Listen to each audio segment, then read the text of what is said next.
ನಮಸ್ಕಾರ, first tube ನ ಮತ್ತೊಂದು ವಿಡಿಯೋಗೆ ಸ್ವಾಗತ. ಭಾರತದ ರಾಜಕಾರಣದಲ್ಲಿ ಎಂದು ಮರೆಯಲಾಗದ ಕರಾಳ ದಿನವಿದು. ಮಹಾರಾಷ್ಟ್ರದ ರಾಜಕೀಯ ಚದುರಂಗದಾಟದ ಅಪ್ರತಿಮ ಚಾಣಕ್ಯ ಉಪಮುಖ್ಯಮಂತ್ರಿ ಅಜಿತ್ ಪವಾರ್ ಅವರು ಇಂದು ಇತಿಹಾಸ ಪುಟ ಸೇರಿದ್ದಾರೆ. ಆದ್ರೆ ಅವರ ಸಾವು ಕೇವಲ ಒಂದು ಆಘಾತವೇ ಅಥವಾ ಇದರ ಹಿಂದೆ ಯಾವುದೋ ಅದೃಶ್ಯ ಶಕ್ತಿ ಕೆಲಸ ಮಾಡಿದ್ಯಾ? ಬಾರಾಮತಿ ವಿಮಾನ ನಿಲ್ದಾಣದಲ್ಲಿ ಲ್ಯಾಂಡ್ ಆಗುವ ಕ್ಷಣದಲ್ಲಿ ವಿಮಾನ ಸ್ಫೋಟಗೊಂಡ ರೀತಿಯನ್ನು ನೋಡಿದ್ರೆ ಯಾರಿಗಾದ್ರೂ ಕೂಡ ಅನುಮಾನ ಬರದೇ ಇರೋದಿಲ್ಲ. ಕೇವಲ ತಾಂತ್ರಿಕ ದೋಷ ಇಷ್ಟೊಂದು ಭೀಕರ ಸ್ಫೋಟಕ್ಕೆ ಕಾರಣವಾಗಲು ಸಾಧ್ಯನಾ? ಇದೇ ವಿಚಾರವಾಗಿ ಪಶ್ಚಿಮ ಬಂಗಾಳದ ಮುಖ್ಯಮಂತ್ರಿ ಮಮತಾ ಬ್ಯಾನರ್ಜಿ ಅವರು ಇವತ್ತು ನೀಡಿರುವ ಹೇಳಿಕೆ ಇಡೀ ದೇಶವನ್ನೇ ಬೆಚ್ಚಿ ಬೀಳಿಸಿದೆ. ಇದು ರಾಜಕೀಯ ಕೊಲೆ ಇರಬಹುದು ಎಂಬ ಅರ್ಥ ಬರುವಂತಹ ಅವರ ಮಾತುಗಳು ಈಗ ಹೊಸ ಸಂಚಲನ ಮೂಡಿಸಿದೆ. ಇವತ್ತಿನ ಈ ವಿಡಿಯೋದಲ್ಲಿ ನಾವು ಅಜಿತ್ ಪವಾರ್ ಅವರ ಸಾವಿನ ಸುತ್ತಲಿನ ನಿಗೂಢತೆ ಮತ್ತು ಮಮತಾ ಬ್ಯಾನರ್ಜಿ ಅವರ ಸ್ಫೋಟಕ ಆರೋಪಗಳು, ಇದರ ಹಿಂದೆ ಅಡಗಿರುವ ರಾಜಕೀಯ ಆಳ ಅಗಳವನ್ನ ಪೂರ್ಣವಾಗಿ ಬಿಚ್ಚಿಡ್ತೀವಿ. ವಿಡಿಯೋವನ್ನ ಕೊನೆವರೆಗೂ ನೋಡಿ, ಯಾಕಂದ್ರೆ ಇದು ಕೇವಲ ಒಬ್ಬ ನಾಯಕನ ಸಾವಿನ ಸುದ್ದಿಯಲ್ಲ, ಇದು ಭಾರತದ ಪ್ರಜಾಪ್ರಭುತ್ವದ ಭದ್ರತೆಯ ಪ್ರಶ್ನೆ. ವಿಡಿಯೋ ಇಷ್ಟವಾದ್ರೆ ಲೈಕ್ ಮಾಡಿ, ಜೊತೆಗೆ ಮಮತಾ ಬ್ಯಾನರ್ಜಿ ಹೇಳಿಕೆಯನ್ನ ನೀವು ಒಪ್ತೀರಾ ಇಲ್ವಾ ಅಂತ ಎಸ್ ಆರ್ ನೋ ಅಂತ ಕಮೆಂಟ್ ಮಾಡಿ.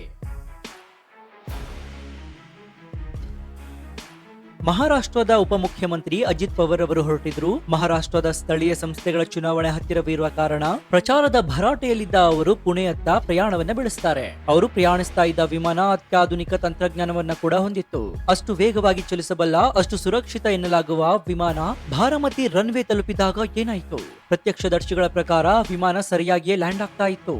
ಆದ್ರೆ ಚಕ್ರಗಳು ರನ್ವೇಯತ್ತ ಸ್ಪರ್ಶಿಸಿದ ಕೆಲವು ಸೆಕೆಂಡುಗಳಲ್ಲಿ ಭೀಕರವಾದ ಸ್ಫೋಟ ಸಂಭವಿಸಿದೆ. ಕ್ಷಣ ಮಾತ್ರದಲ್ಲಿ ವಿಮಾನ ಬೆಂಕಿಯ ಹುಂಡಿಯಾಗಿ ಮಾರ್ಪಟ್ಟಿದೆ. ಈ ಅಪಘಾತದಲ್ಲಿ ಅಜಿತ್ ಪವಾರ್ ಸೇರಿದಂತೆ 5 ಜೀವಂತ ದಹನವಾಗಿದ್ದಾರೆ. ಇದು ದೇಶಕ್ಕೆ ತುಂಬಲಾರದ ನಷ್ಟ. ಆದ್ರೆ ಪ್ರಶ್ನೆ ಇರೋದು ಇಲ್ಲಿ, ವಿಮಾನ ಲ್ಯಾಂಡ್ ಆಗುವಾಗ ಸ್ಫೋಟಗೊಳ್ಳುವುದು ಅಪರೂಪದಲ್ಲೇ ಅಪರೂಪ. ಹಾಗಾದ್ರೆ ಇಂಧನ ಟ್ಯಾಂಕ್ ನಲ್ಲಿ ಮೊದಲೇ ಏನಾದ್ರೂ ದೋಷವಿತ್ತ ಅಥವಾ ಯಾರಾದ್ರೂ ವಿಮಾನದ ತಾಂತ್ರಿಕ ವ್ಯವಸ್ಥೆಯ ಜೊತೆ ಚೆಲ್ಲಾಟವಾಡಿದ್ರ? ಸ್ನೇಹಿತರೆ, ಈ ಘಟನೆ ನಡೆದ ಕೆಲವು ಗಂಟೆಗಳಲ್ಲಿ ಪಶ್ಚಿಮ ಬಂಗಾಳದ ಸಿಎಂ ಮಮತಾ ಬ್ಯಾನರ್ಜಿ ಅವರು ನೀಡಿದ ಹೇಳಿಕೆ ಈಗ ಚರ್ಚೆಯ ಕೇಂದ್ರ ಬಿಂದುವಾಗಿದೆ. ಅವರು ನೇರವಾಗಿ ಹೇಳಿದ್ದೇನ್ ಗೊತ್ತಾ? ನಮಗೆ ಕೇಂದ್ರ ತನಿಖಾ ಸಂಸ್ಥೆಗಳ ಮೇಲೆ ನಂಬಿಕೆ ಇಲ್ಲ. ಈ ಪ್ರಕರಣದ ತನಿಖೆ ಸುಪ್ರೀಂ ಕೋರ್ಟ್ ಮೇಲ್ವಿಚಾರಣೆಯಲ್ಲಿ ನಡೆಯಬೇಕು. ಮಮತಾ ಅವರ ಈ ಮಾತಿನ ಹಿಂದೆ ದೊಡ್ಡ ಅರ್ಥವಿದೆ. ಅಜಿತ್ ಪವಾರ್ ಅವರು ಇತ್ತೀಚೆಗೆ ಬಿಜೆಪಿ ಮತ್ತು ಎನ್ಡಿಎ ಮೈತ್ರಿಯಿಂದ ದೂರವಾಗಲು ಬಯಸ್ತಾ ಇದ್ರು ಎಂಬ ಗುಸುಗುಸು ರಾಜಕೀಯ ವಲಯದಲ್ಲಿ ಕೇಳ್ಬರ್ತಾ ಇತ್ತು. ಅವರು ಮತ್ತೆ ಶರದ್ ಪವಾರ್ ಅವರ ಜೊತೆ ಕೈ ಜೋಡಿಸ್ತಾರಾ? ಇಂತಹ ಚರ್ಚೆಗಳು ನಡೀತಾ ಇರುವಾಗಲೇ ಈ ದುರಂತ ಸಂಭವಿಸಿದೆ. ಮಮತಾ ಬ್ಯಾನರ್ಜಿ ಅವರು ಹೇಳುವ ಪ್ರಕಾರ ದೊಡ್ಡ ನಾಯಕರು ತಮ್ಮ ದಾರಿಯನ್ನ ಬದಲಿಸಲು ಯೋಚಿಸುವಾಗ ಇಂತಹ ಅವಘಡಗಳು ನಡೆಯುವುದು ಕಾಕತಾಳೀಯವೇ?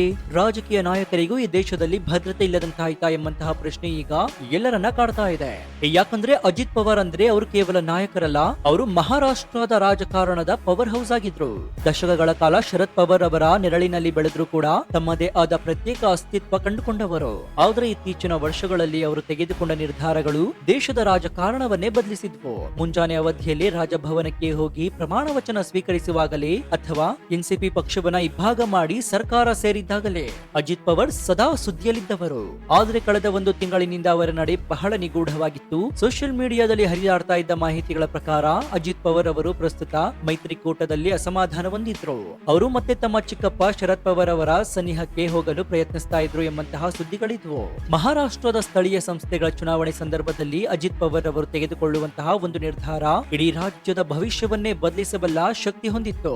ಇಂತಹ ಸಮಯದಲ್ಲೇ ಅವರ ವಿಮಾನ ಅಪಘಾತದಲ್ಲಿ ಮೃತಪಟ್ಟಿರುವುದು ಕೇವಲ ವಿದ್ಯಾಟವೋ ಅಥವಾ ಯಾವುದಾದ್ರೂ ದೊಡ್ಡ ಶಕ್ತಿಯ ಸಂಚು ಎಂಬ ಅನುಮಾನ ಸಹಜವಾಗಿಯೇ ಮೂಡುತ್ತೆ.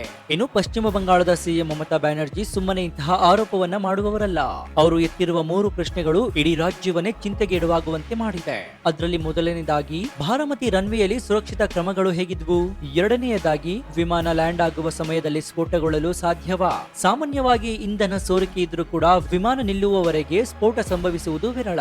ಇನ್ನು 3ನೇ ಪ್ರಶ್ನೆ ಅಂದ್ರೆ ಅದು ಇತ್ತೀಚಿನ ದಿನಗಳಲ್ಲಿ ರಾಜಕೀಯ ನಾಯಕರು ವಿಮಾನ ಪ್ರಯಾಣದ ಬಗ್ಗೆ ಭಯ ಪಡಬೇಕಾದ ಸ್ಥಿತಿ ಬಂದಿರೋದು ಯಾಕೆ? ಮಮತಾ ಬ್ಯಾನರ್ಜಿ ಅವರು ಹೇಳುವಂತೆ ತನಿಖಾ ಸಂಸ್ಥೆಗಳ ಮೇಲೆ ರಾಜಕೀಯ ಪ್ರಭಾವವಿರುತ್ತೆ. ಅದರಿಂದಲೇ ಅವರು ಸುಪ್ರೀಂ ಕೋರ್ಟ್ ಮೇಲ್ವಿಚಾರಣೆಯ ತನಿಖೆಗೆ ಆಗ್ರಹಿಸಿದ್ದಾರೆ. ಈ ಅಪಘಾತದ ಹಿಂದೆ ಸಾಂಸ್ಥಿಕ ಹತ್ಯೆ ಅಡಗಿರಬಹುದೇ ಎಂಬಂತಹ ಅವರ ಅನುಮಾನ ಈಗ ಮಹಾರಾಷ್ಟ್ರದ ಹಳ್ಳಿಯಲ್ಲೂ ಕೂಡ ಚರ್ಚೆಯಾಗ್ತಾ ಇದೆ. ಈಗ ಎಲ್ಲರ ಕಣ್ಣು ಆ ವಿಮಾನದ ಬ್ಲಾಕ್ ಬಾಕ್ಸ್ ಮೇಲಿದೆ. ವಿಮಾನ ಸ್ಫೋಟಗೊಳ್ಳುವ ಮುನ್ನ ಪೈಲಟ್ ಮತ್ತು ಎಟಿಸಿ ನಡುವೆ ನಡೆದಂತಹ ಸಂಭಾಷಣೆ ಏನು? ವಿಮಾನದ ಎಂಜಿನ್ ನಲ್ಲಿ ಏನಾದ್ರೂ ಏರುಪೇರಿತ್ತಾ ಅಥವಾ ಬಾಹ್ಯ ಬಾಹ್ಯವಾಗಿ ಯಾವುದಾದ್ರೂ ವಸ್ತು ವಿಮಾನಕ್ಕೆ ಅಪ್ಪಳಿಸಿತ್ತಾ? ಭಾರಮತಿ ರನ್ವೇ ಹಾದಿಯಲ್ಲಿ ವಿಮಾನ ಸ್ಫೋಟಗೊಂಡ ಜಾಗದಲ್ಲಿ ಯಾವುದಾದ್ರೂ ಸ್ಫೋಟಕ ಕುರುಹುಗಳು ಸಿಗ್ತಾ ಇದೆಯಾ? ಈ ಬಗ್ಗೆ ವಿಧಿವಿಜ್ಞಾನ ಪ್ರಯೋಗಾಲಯದ ತಜ್ಞರು ತಪಾಸಣೆಗೆ ನಡೆಸ್ತಾ ಇದ್ದಾರೆ. ಒಂದ್ ವೇಳೆ ಇದು ತಾಂತ್ರಿಕ ದೋಷವಾಗಿದ್ರೆ ಇಷ್ಟು ಆಧುನಿಕ ವಿಮಾನದಲ್ಲಿ ಅದು ಹೇಗೆ ಸಂಭವಿಸಿತು ಎಂಬ ದೊಡ್ಡ ಪ್ರಶ್ನೆ ಕೂಡ ಉದ್ಭವವಾಗುತ್ತೆ. ಇನ್ನು ಅಜಿತ್ ಪವಾರ್ ಅವರ ಸಾವು ಮಹಾರಾಷ್ಟ್ರದ ಇತಿಹಾಸದಲ್ಲಿ ಒಂದು ದೊಡ್ಡ ಶೂನ್ಯವನ್ನ ಸೃಷ್ಟಿ ಮಾಡಿದೆ. ಅವರು ವಿಮಾನ ಅಪಘಾತದಲ್ಲಿ ಅಂತ್ಯ ಕಂಡ ರೀತಿ ದೌರ್ಭಾಗ್ಯದ ಕರೆ. ಮಮತಾ ಬ್ಯಾನರ್ಜಿ ಅವರ ಆರೋಪಗಳು ನಿಜವೋ ಸುಳ್ಳು ಎಂಬುದು ಕಾಲವೇ ನಿರ್ಧರಿಸಬೇಕಾಗುತ್ತೆ. ಆದ್ರೆ ಭಾರತದಂತಹ ದೊಡ್ಡ ಪ್ರಜಾಪ್ರಭುತ್ವ ದೇಶದಲ್ಲಿ ಒಬ್ಬ ಉಪಮುಖ್ಯಮಂತ್ರಿ ದರ್ಜೆಯ ನಾಯಕನಿಗೆ ಭದ್ರತೆಯೇ ಇಲ್ಲದಂತಾದರೆ ಅದು ಸಾಮಾನ್ಯ ಜನರ ಪರಿಸ್ಥಿತಿ ಏನಾಗಬಹುದು ಅಂತ ಯೋಚನೆ ಮಾಡುವಂತೆ ಮಾಡಿದೆ. ಇನ್ನು ತನಿಖಾ ವರದಿ ಬರುವವರೆಗೂ ಈ ಅನುಮಾನಗಳ ಕಾರ್ಮೋಡಗಳು ಸರಿಯೋದಿಲ್ಲ.